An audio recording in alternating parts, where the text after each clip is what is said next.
Bueno, pues hoy ha llegado hasta Rock FM un tipo pues, que se ha reinventado un millón de veces, ha sabido adaptarse al ruido, aunque también es verdad que haya formado parte de él, que ha tenido la actitud que necesitaba en cada momento para reconquistarnos a todos una y otra vez, que la historia ha demostrado que no está tan loco como su nombre nos indica y que acaba de publicar además su último trabajo, Diario de una tregua, que ya es número 1 en ventas de vinilos.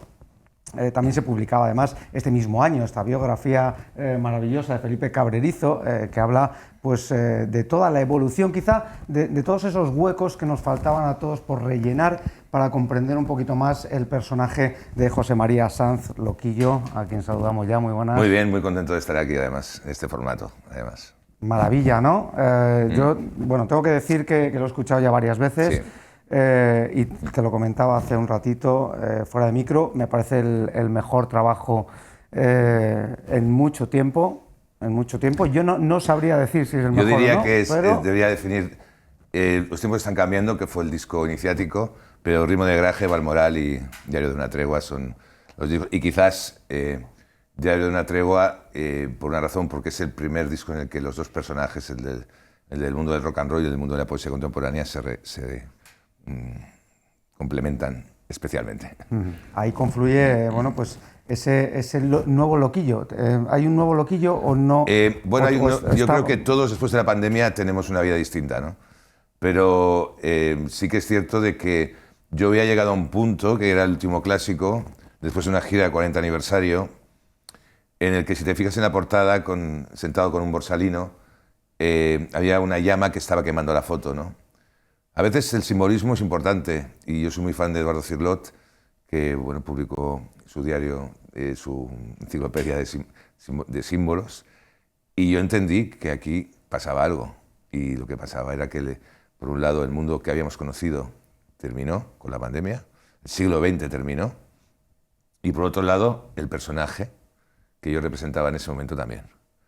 ¿Qué quiere decir con eso? Pues quiere decir que posiblemente el último clásico, que era un disco que yo planteé con autores más jóvenes, con los que no había trabajado, y que era un buen ejercicio, digamos, de artista, después de una gira tremenda de 40 aniversario, pues a lo mejor lo que tocaba no era precisamente esa vía, que el disfrutar del éxito masivo quizás no era el punto de partida. Y el punto de partida me lo dio pues el reconvertir el personaje durante el tiempo que estuvimos encerrados, el darme cuenta que ese símbolo también significaba que yo tenía que dar un paso adelante y que la parte, llamémoslo del éxito, que siempre hay en un artista, la búsqueda, la ejecución y el éxito, ese trabajo había terminado y que lo que tenía que era volver a punto cero. Y el punto cero significaba, por un lado, reinventar y por otro lado, abrir una vía en que los dos personajes confluyeran. Sí que es cierto que en medio hubo una enfermedad y en medio de esa enfermedad hubo una pandemia y en medio de todo eso tuvimos los arrestos de salir de gira, como no podíamos hacer una gira del último clásico como banda de rock. Lo que hice fue meternos a todos en una furgoneta e irnos a muchas ciudades que mantenían una programación cultural en el peor momento posible a ofrecer nuestro espectáculo de poesía contemporánea, punto. Fuimos los primeros en abrir protocolo COVID en el Wizzing Center de Madrid, los primeros en abrir un concierto de rock en el COVID después de las restricciones, y eso es algo de lo que me siento muy orgulloso, porque yo he vivido la pandemia en la carretera, cuando no habían vacunas, con los valientes, con Loran Castellet, Alfonso Alcalá, Gabriel Sopeña y Josu García, y después con la banda de rock seguimos al año siguiente con la gente sentada en sillas, con la gente con la mascarilla. Nosotros hemos vivido todo. Entonces, nadie nos puede decir nada, ni nadie puede hacer un juicio de valor más que nosotros, porque estuvimos ahí. Entonces, durante todo ese tiempo, conseguí el tiempo suficiente para meterme en un estudio con la banda y hacer el disco que quería hacer. En medio de una pandemia, con una enfermedad encima, y sabiendo que posiblemente podía ser el último disco porque afectaba a mis cuerdas vocales.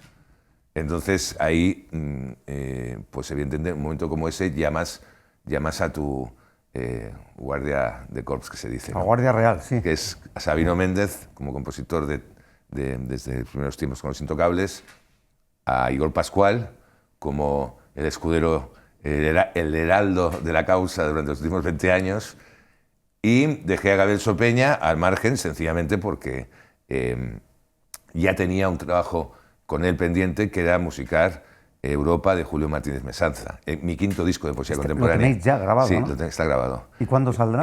Bueno, esto saldrá, yo lo he querido grabar porque es que el disco que había grabado, tenía que haber grabado el año pasado.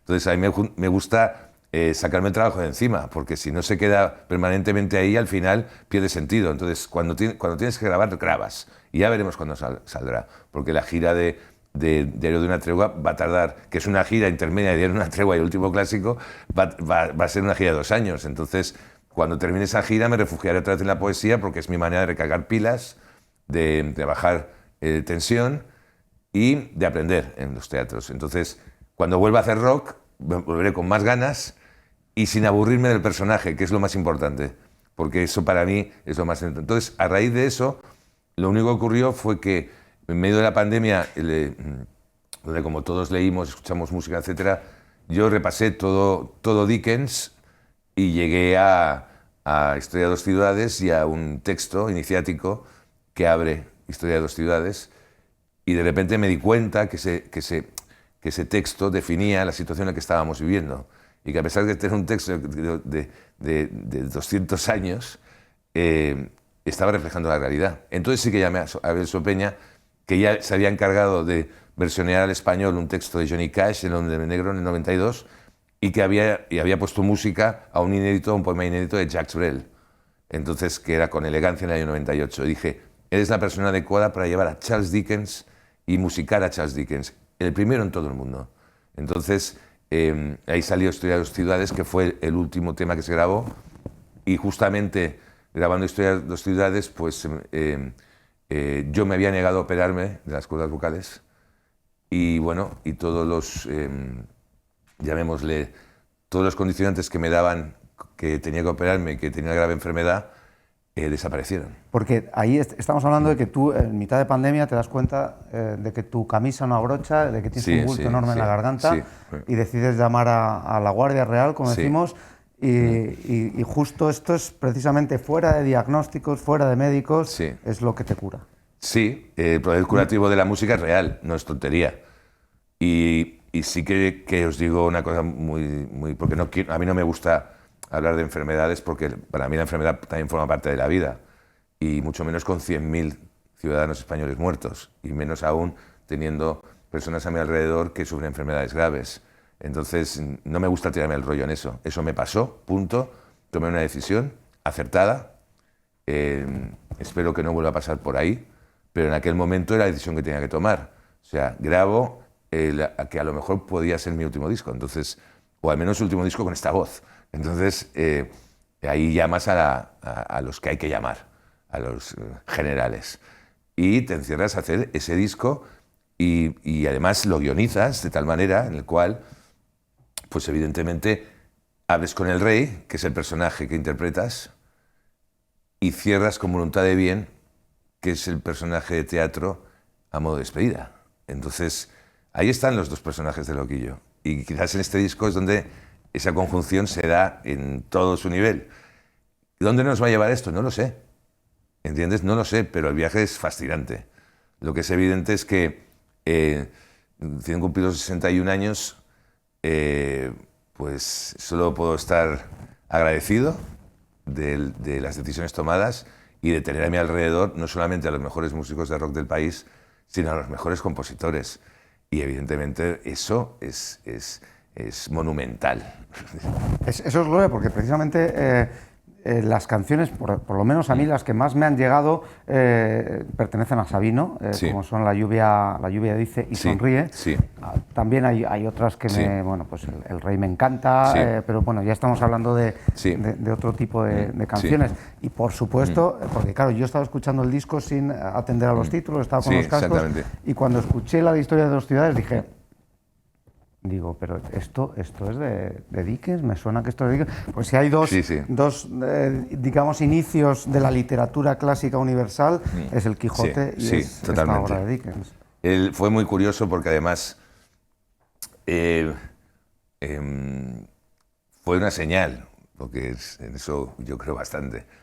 Yo estaba repasando las ediciones de Joyas Literarias Juveniles de Editorial Bruguera, que se editaban en los 70, que eran como una especie de cómics que se hacían para los adolescentes, cómics guionizados de clásicos de la literatura universal, siempre con un punto de vista adolescente, o sea, La Isla del Tesoro, de Copperfield, y de repente me encontré con Historia de dos ciudades y yo pensé, esto es un poco fuerte para un adolescente, ¿no? Un preadolescente, ¿no? Que le cuelen la historia de la Revolución Francesa ahí en medio, ¿no? Claro. Con la guillotina y con todo, dije, un poco, ¿no? Y entonces, claro, dije, no puede ser, o sea, el texto cuando yo lo leí en formato literario, habían cosas que no me cuadraban, entonces fui al libro directamente. Al clásico. Y entonces cuando empecé a leerlo, claro, me llevé la sorpresa de que la situación que estábamos viviendo tenía mucho que ver con lo que estaba contando el libro. Pues un mundo que empieza y otro que termina.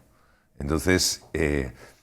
o unos que van al cielo y otros que van al infierno. Exactamente, ¿no? Entonces esa conjunción me dio la pauta de todo. Entonces le dije a Gabriel, ponle música a esto y empieza a calentar que vas a salir, ¿no?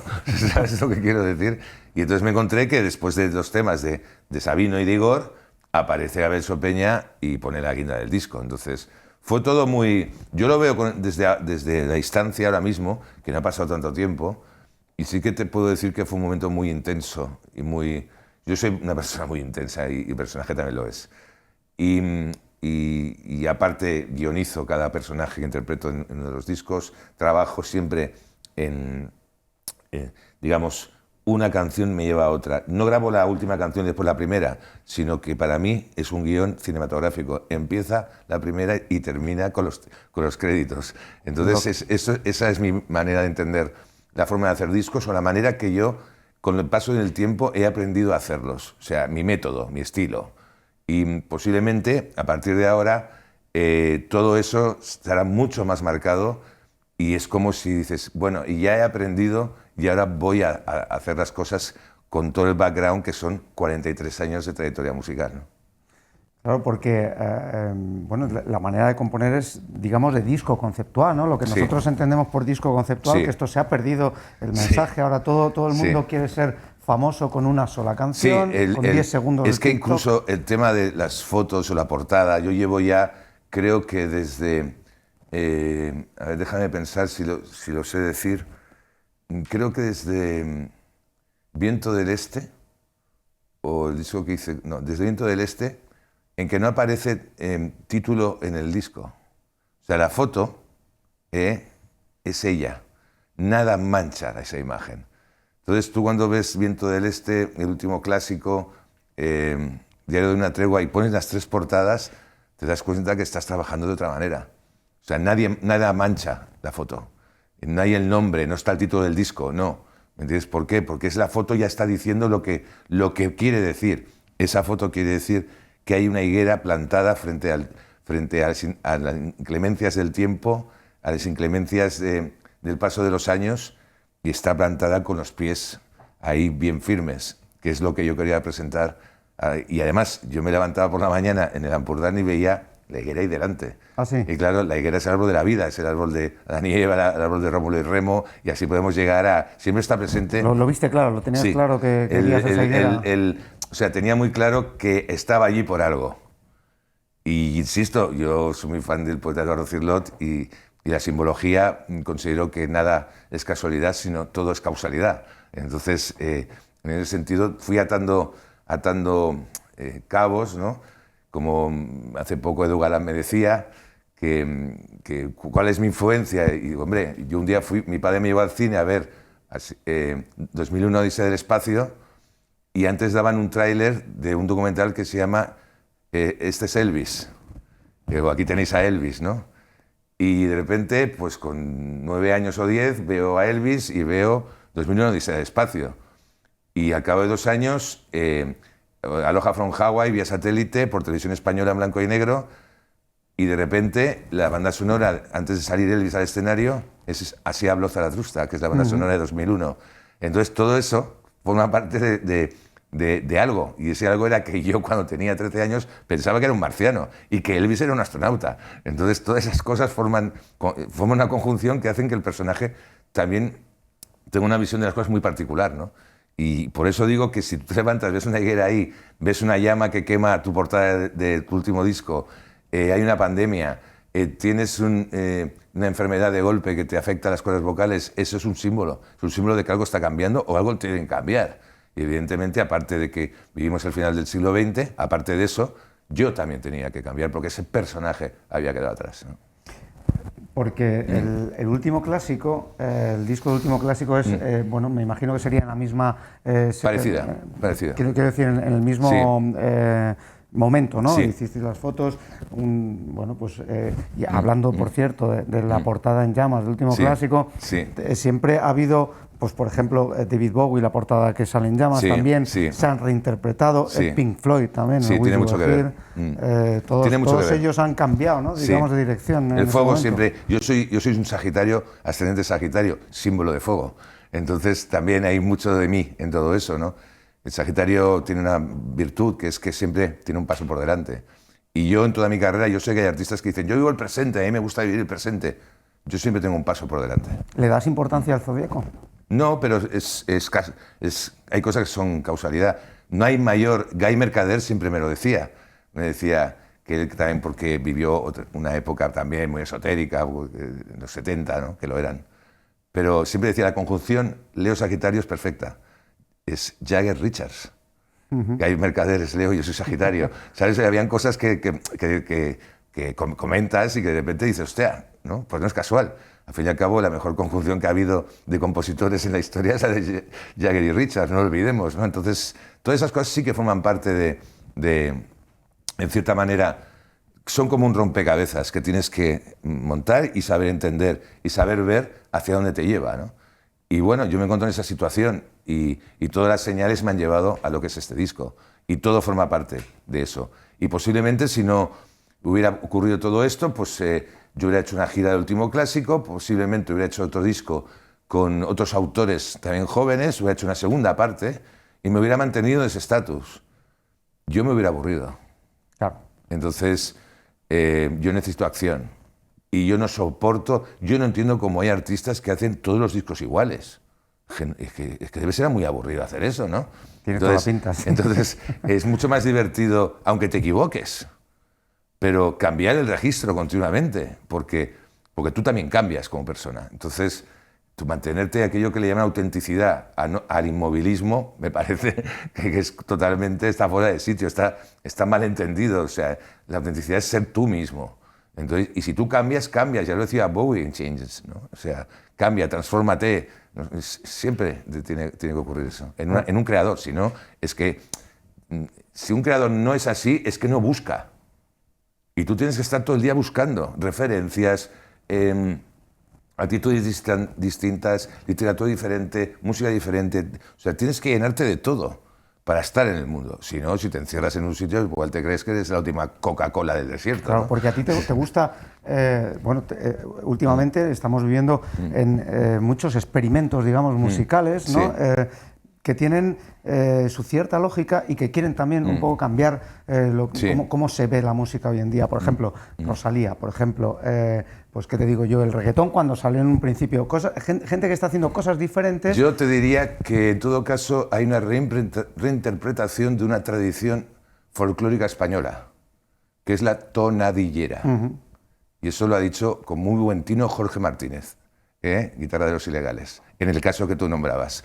Eso siempre ha existido en la tradición de música popular de nuestro país. Simplemente se reinterpreta un personaje que siempre ha existido. En el caso del rock and roll es otra cosa. El rock and roll vampiriza, que es otra cosa. Que es el rock. O sea, puede estar de moda un tiempo el rap, puede estar de moda un tiempo X música. No te preocupes que el rock and roll llegará, se quedará con lo que le vaya bien y seguirá hacia adelante. Cuando tú escuchas eso tan manido, yo escucho desde tenía 13, 14 años, el rock ha muerto, cada vez que lo dicen me río, porque es que cuando yo tenía 14 años dijeron el rock ha muerto y salió el punk. ¿Sabes lo que quiero decir? Claro. Entonces, en ese sentido, el rock and roll cada X tiempo vuelve reinterpretado, pero con la misma actitud. Entonces, eso hace que mantenga unos máximos, no unos mínimos, unos máximos. Y el rock and roll, hay momentos en que está ahí agazapado, esperando.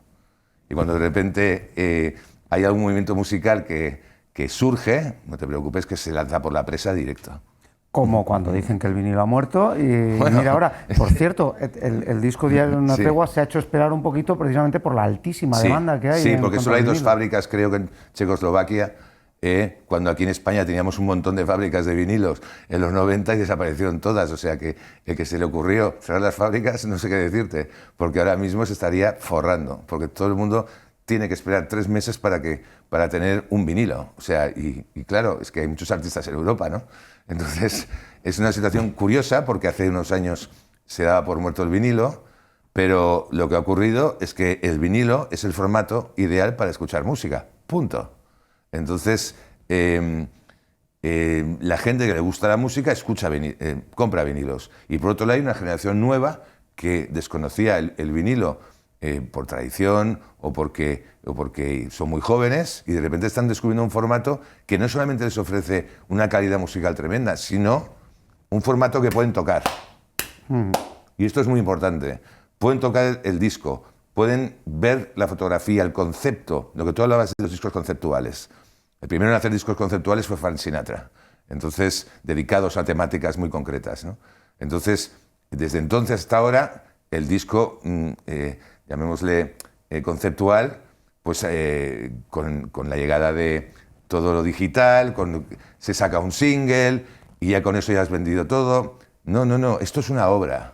Cuando uno hace un disco está haciendo una obra que puede ser comparable a un poemario en poesía o a un guión en el mundo del cine.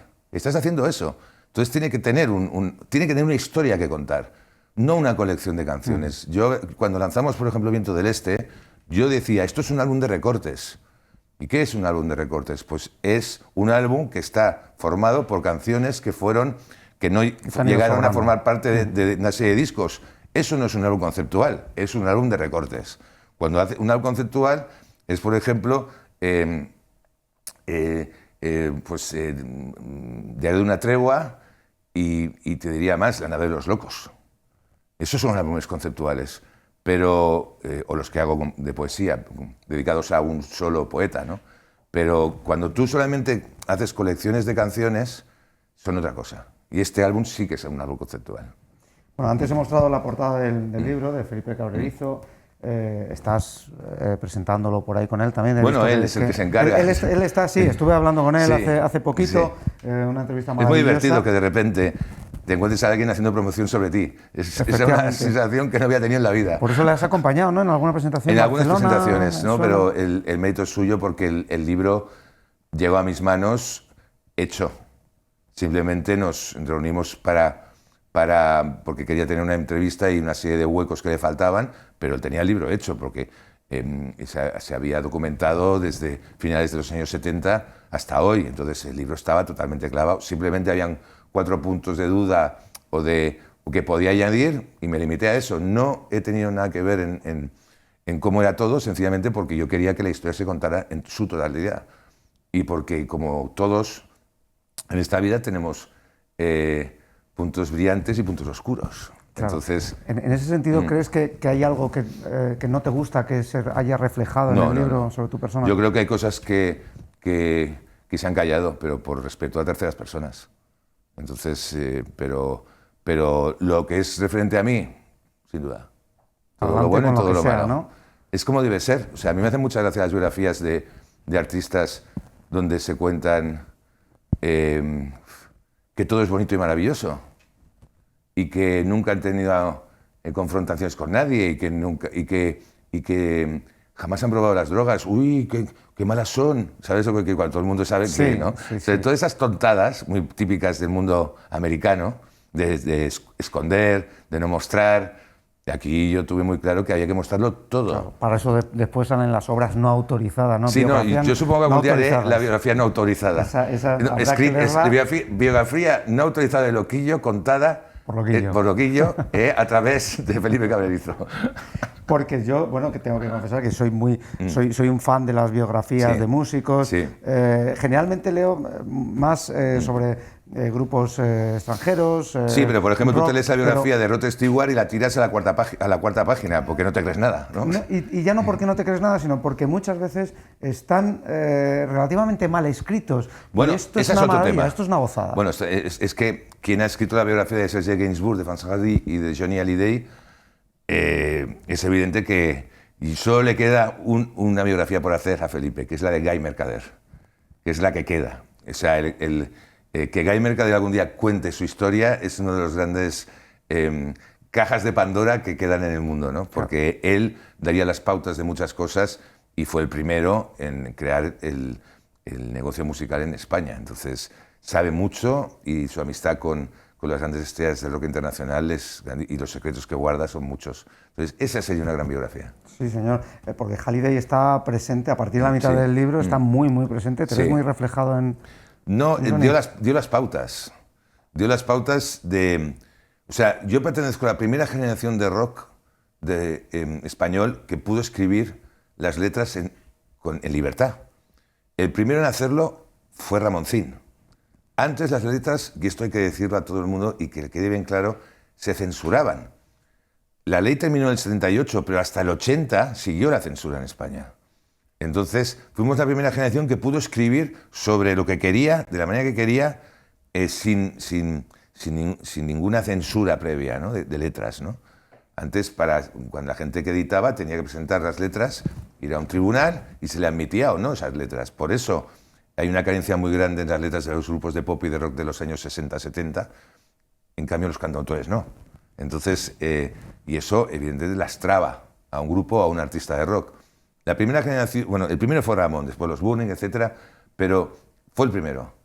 Y nosotros, en cierta manera, vimos en Ramón el personaje que abría la veda, el primero. Entonces, el primero contemporáneo.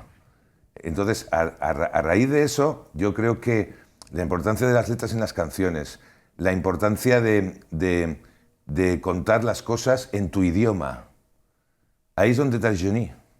Entonces, Johnny, después de verlo en el Parque de los Príncipes de París y ver el fervor de 6 generaciones o 7 de franceses, desde el abuelo hasta el nieto, es que es muy fuerte aquello, y ver cómo alguien de una edad podía reinventarse tantas veces y trabajar con autores diferentes y seguir siendo un mito y ser el artista de rock europeo que más tickets ha vendido por encima de los Stones y los Who. Aquí no nos enteramos porque desgraciadamente aquí la cultura francesa llegó hasta un punto y después se la echó, ¿no? Yo soy un artista europeo, no soy latino. Entonces mis puntos de referencia son europeos. El pop británico, el pop francés, el italiano, la Nouvelle Vague, el neorrealismo, el free cinema inglés, el pop español, actores como Vittorio Gassman, como Delon, Belmondo en Francia o Michael Caine en Inglaterra. Esa es mi cultura.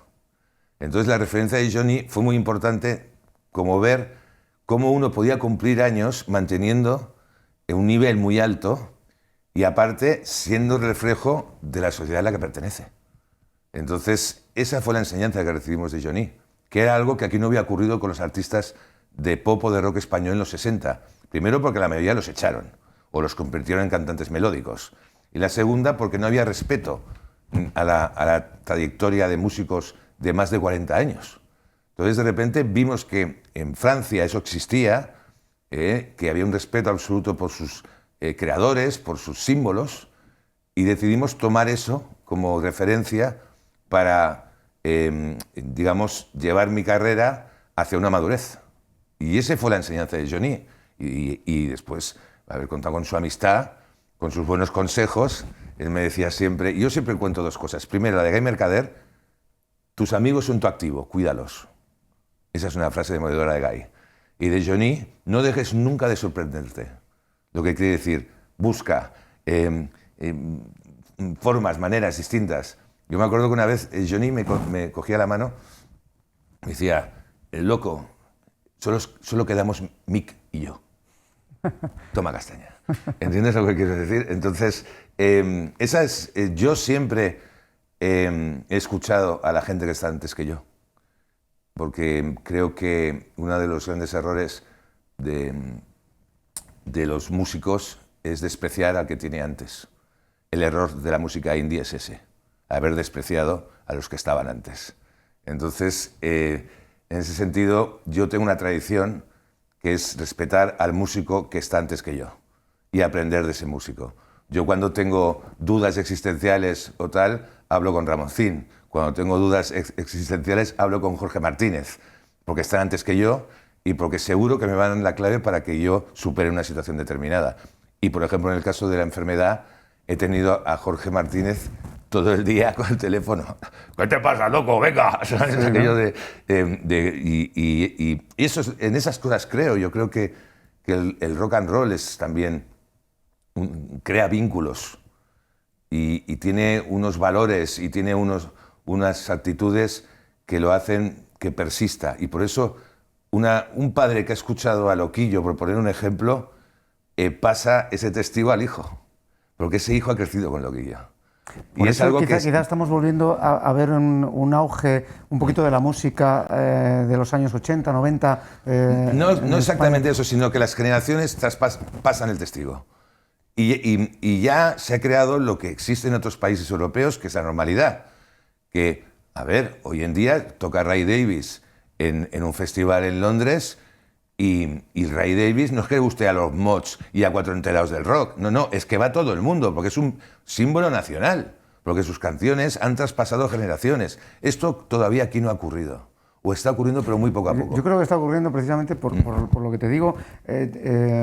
Seguramente tú te puedas crear una familia sí, en la que a lo mejor tus padres no son melómanos, sí, no les gusta la música, y tú creces, a raíz de eso, creces con lo que vas escuchando de tus amigos, tu clase. Pero si tus padres les gusta mucho un tipo de música determinada y al final tú la escuchas, cuando tu oído se hace a esa música y llega el reggaetón, dices, no, yo no quiero esto. No, gracias. Prefiero yo te lo digo como a nivel personal. O sea, en mi casa mi padre era tanguero, era cantante de tangos, muy fan de Gardel.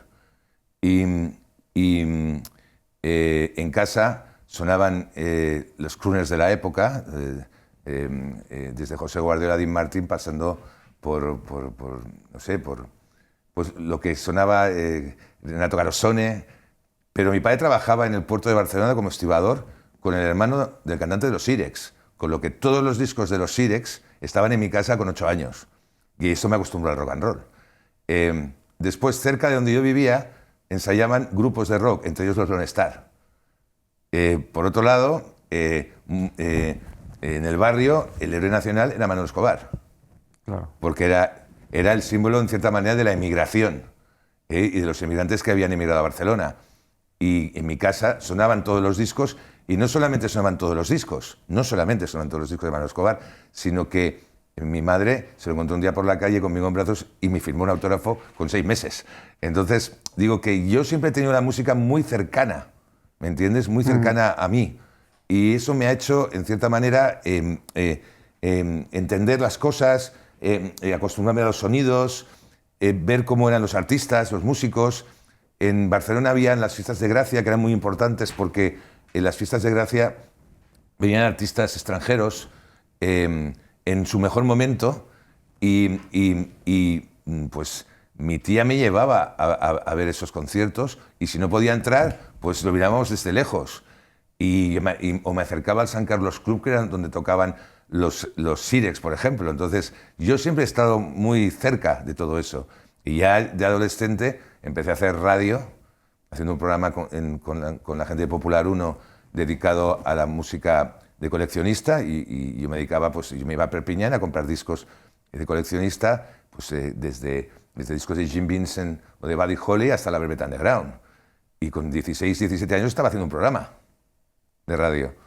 Después pasé a escribir en revistas especializadas, Popular 1 o la revista Star, la mítica revista Star. Viajé a Londres, vi todo el final del punk rock y el inicio de otra cosa. Y cuando volví, pues ya no iba con una levita de Teddy Boy, que era como iba a Londres, y ya volví con una chupa de cueros tejanos rotos.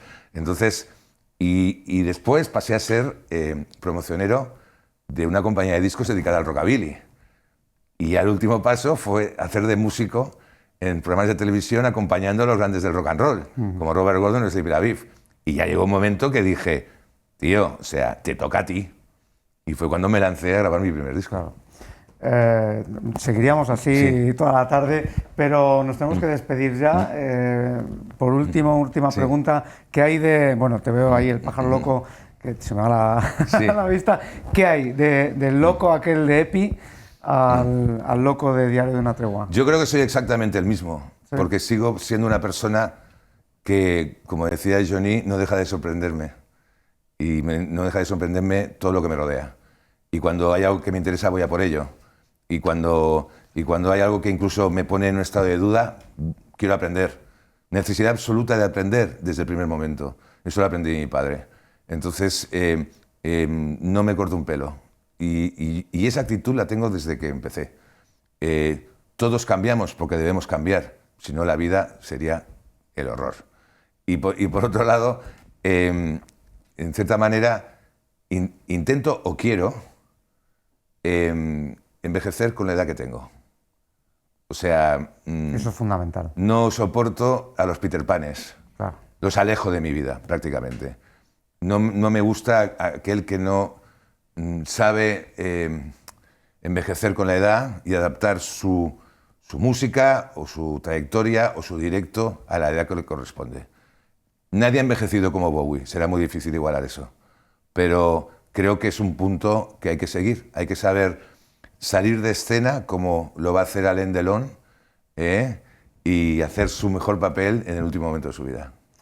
Genial, pues comienzo de gira, 17 de junio en Lucena, Plaza de Toros.